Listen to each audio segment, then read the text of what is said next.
Orleans police officer Jeffrey Vappy is retiring.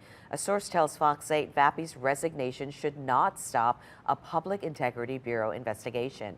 Vappy's activities are being looked into concerning the amount of time he has been spending on the mayor's security detail and the appearances, at least, that he has been consuming alcohol on duty.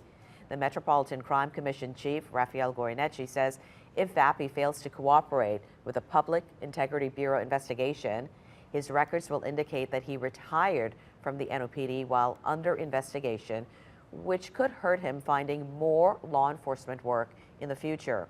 Vappy's activities with the NOPD are also under investigation by the U.S. Attorney's Office.